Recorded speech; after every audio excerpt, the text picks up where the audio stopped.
Ya. Oke.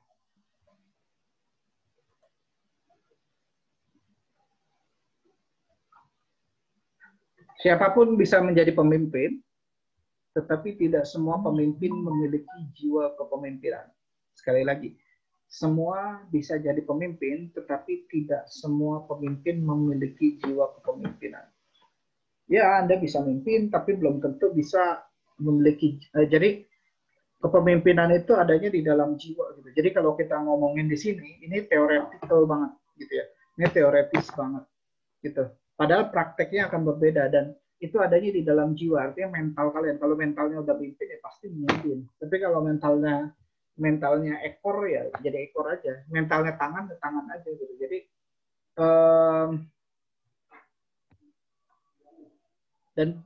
kemampuan pemimpin itu kemampuan mengarahkan narasi gitu ya. Sekarang kalau kita lihat Bung Karno, Bung Hatta, mereka itu orang-orang memiliki narasi kebangsaan, artinya memiliki cara pandang bagaimana bangsa itu dibentuk, bagaimana bangsa itu diperjuangkan. Itu nggak mungkin you dapetin tuh di tukang beca tuh. Gitu. Karena kesehariannya nggak memikirkan ideologi, nggak memikirkan itu, dia cuma mikirin nasib dia besok bisa makan atau enggak. Makanya akan berbeda gitu. Artinya akan berbeda juga orang yang belajar sama orang yang nggak belajar. Akan berbeda juga orang yang kuliah sama nggak kuliah. Akan berbeda orang yang sering berorganisasi sama yang tidak pernah berorganisasi. Gitu. Makanya untuk membangun mental itu, dia harus digojlok mentalnya. Gitu. Melalui apa? Melalui bisa pendidikan, bisa pengalaman. Ya, artinya digojloknya itu artinya dengan ilmu. Ilmunya itu ditambah. Nah, ilmu itu atau pengetahuan ya, pengetahuan itu bisa didapatkan dengan pendidikan atau pengalaman. Sekali lagi, bisa pendidikan atau pengalaman. Semakin Anda dididik, artinya semakin Anda kuliah, semakin Anda memiliki ruang akademik, semakin Anda berkontestasi secara akademik, semakin Anda berdiskusi ilmiah, gitu ya. Semua pikiran Anda, semua apa yang Anda dapatkan itu masuk ke dalam pikiran Anda. Pikiran Anda menggerakkan Anda, gitu ya, untuk melakukan sesuatu bisa yang unik, bisa yang menarik, bisa yang sistematik dan segala macam. Nah, itu ntar terbangun jiwa Anda. Tapi kalau tidak pernah itu akan miskin pengalaman dan miskin pendidikan. Atau juga dia nggak sekolah gitu, tetapi dia punya pengalaman-pengalaman yang banyak di masyarakat, punya pengalaman yang luar biasa dalam kerja, itu akan membangun jiwa leadership. Jadi jiwa leadership ini bisa hadir dalam bakat, bisa menjadi bakat diri sendiri, gitu ya. Bisa juga memang karena tempaan, gitu. Nah, kalau yang sudah punya bakat, gitu, itu akan mudah untuk ditempanya, gitu. Nah, kalau yang belum punya bakat, selalu ditempa, itu akan juga bisa sama, gitu ya, memiliki jiwa kepemimpinan. Sekali lagi, jiwa kepemimpinan itu tidak bisa dihasilkan dengan, oke, gue bisa, you bisa ngomong atau you bisa berteori, atau yang ngajarin kepemimpinan belum tentu dia bisa juga memiliki jiwa kepemimpinan. Itu PR tuh. Anda bisa lihat nanti bagaimana dia bernarasi atau berteori atau berbicara, itu bisa dilihat dari situ. Oke, ini saya kasih gambaran. Apa bedanya bos dengan leader? Ya, apa bedanya bos dengan leader?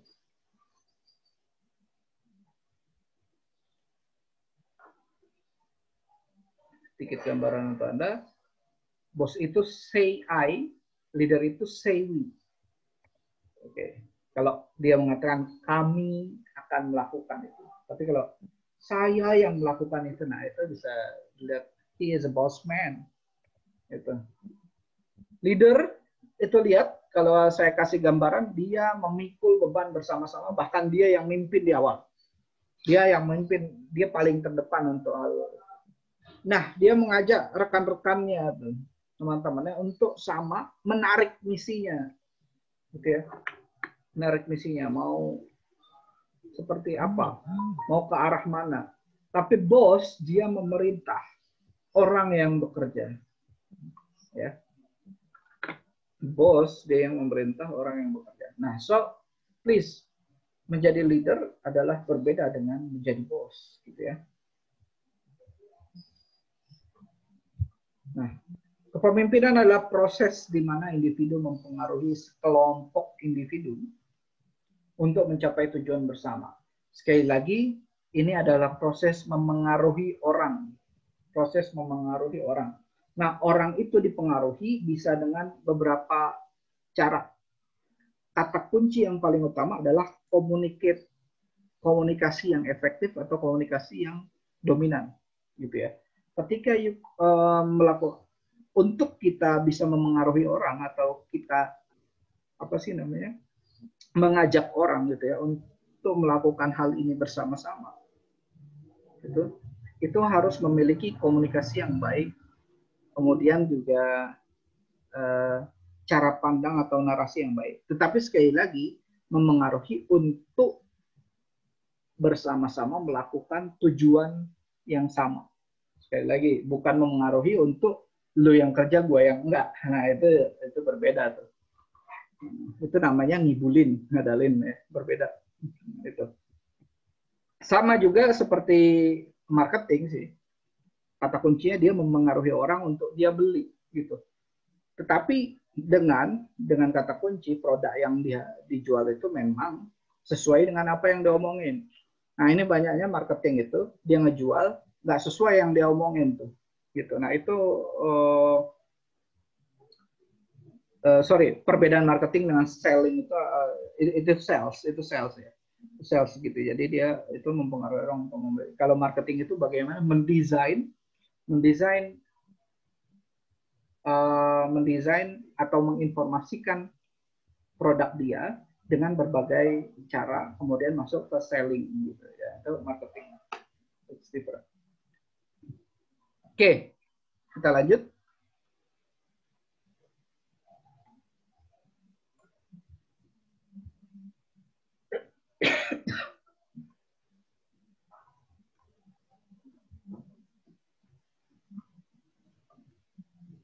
Nah, artinya bergerak bersama tuh ya. Kalau leader itu dia bergerak bersama. HP ya? Kalau ini suara siapa ini? Oke, leader itu dia bergerak bersama, berlari bersama, memikul bersama. Ada jadi bukan cuma teman-teman yang di bawah yang memikul beratnya, bahkan dia pun memikul beban yang sama. Setidaknya tanggung jawab yang sangat besar, gitu ya. Kemudian dia itu karena tujuannya dia mempunyai inovasi gitu. Cara pandang menarasikannya juga itu amat sangat besar, gitu ya. Lanjut ya. Kalau kita bicara komponen dalam kepemimpinan, ada yang disebut kepemimpinan adalah proses tadi yang sudah dijelaskan, proses mempengaruhi, gitu ya. Berikutnya, kepemimpinan melibatkan pengaruh. Kepemimpinan terjadi di dalam kelompok. Kepemimpinan melibatkan tujuan yang sama. Apa yang tadi disampaikan di awal, ini adalah komponen dalam itu. Dia adalah proses untuk mempengaruhi orang-orang dalam kelompok untuk tujuan yang sama dengan beban dipikul bersama. Itu dia. Nah, kepemimpinan akhirnya erat juga dengan krisis. Kalau di industri atau di organisasi, kita ada krisis organisasi, ada krisis industri. Kalau di masyarakat, itu ada krisis masyarakat. Gitu ya. Krisis masyarakat otomatis adalah krisis kepemimpinan, dan ini nggak bisa ditutup.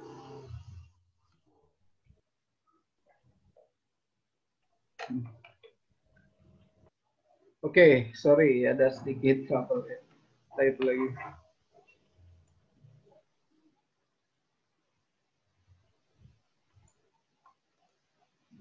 Oke.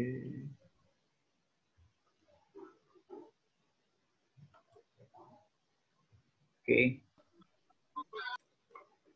Itu tadi krisis masyarakat. Krisis masyarakat sama dengan krisis kepemimpinan, gitu ya.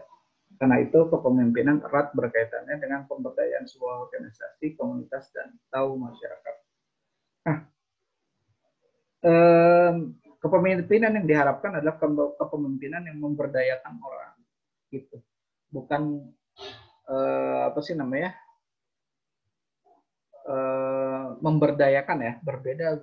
Bukan memberdayakan itu membentuk orang memiliki kapabilitas, gitu ya, capable, memiliki kapasitas, gitu ya.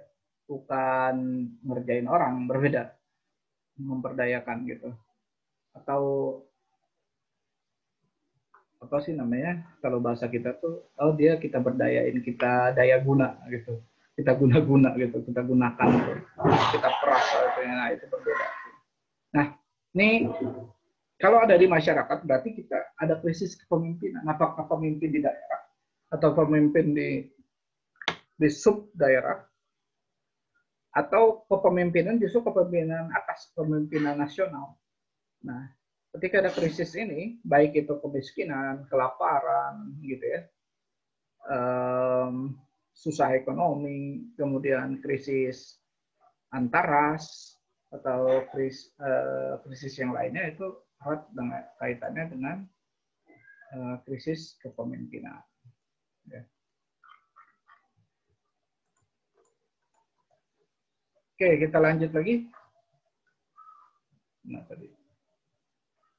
Nah, hadirnya universitas itu sebagai institusi visioner, di mana universitas itu mampu membekali mahasiswa dengan visi untuk berinovasi dan mendorong kreativitas dalam lingkungan mereka, baik saat ini maupun nanti, gitu ya. Jadi universitas hadir sebagai institusi visioner, membekali mahasiswa untuk bisa melakukan inovasi di masyarakat, gitu ya. Jadi tidak hanya melulu mahasiswa itu dia kuliah kemudian balik gitu.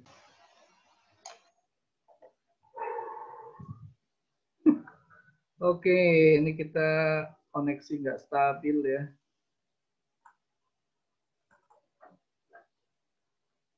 Gini terus. Oke, kita lanjut. Leadership sebagai pemberdaya adalah kebenaran, artinya memberdayakan para pengikutnya untuk mencintai kebenaran. Kemudian etika, memberdayakan para pengikut untuk memiliki wawasan moral yang dewasa. Integritas, memberdayakan para pengikutnya untuk meraih keseimbangan kognitif, emotif, dan politik. Oke, ini dia ya.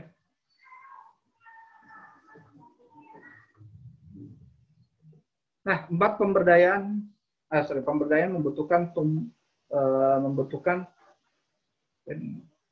tumbuhnya 4 keutamaan. Yang pertama, seorang leader itu harus memiliki theoretical competence. Ya.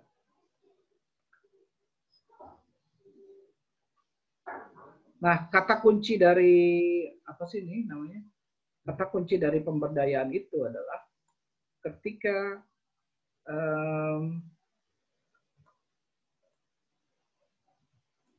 ketika orang sudah memiliki kebijakan. Jadi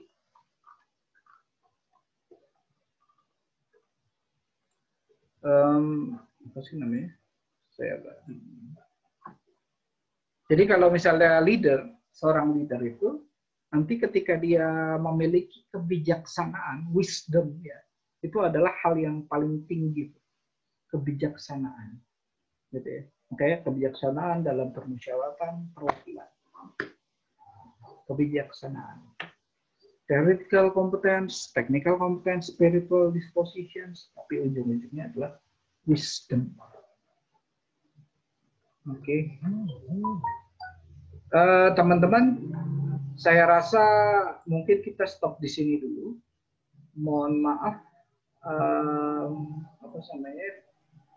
Ini tuh internetnya ini agak sedikit bermasalah. Gitu. Dari tadi keluar masuk gitu ya. Sorry, ada yang ingin ditanyakan atau tidak?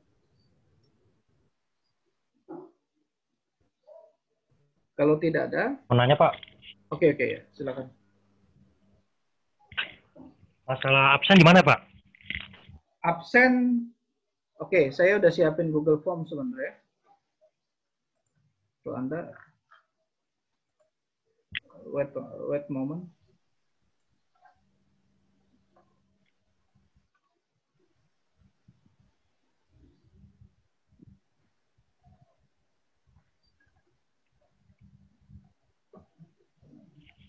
Nanti saya kirim itunya ya. Apa sih namanya? Link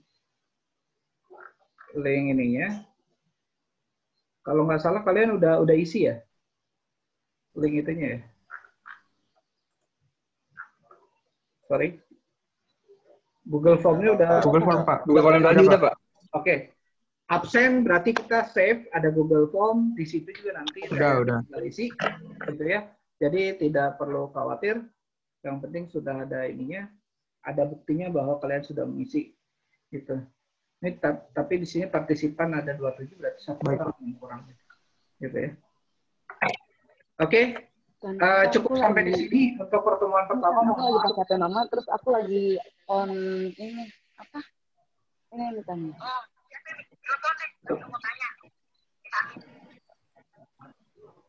Oke ya, mohon maaf karena koneksi tidak stabil dan semuanya.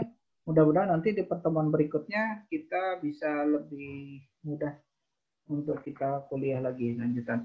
Dan teman-teman, pertemuan kedua nanti mungkin kita masih pakai video conference seperti ini.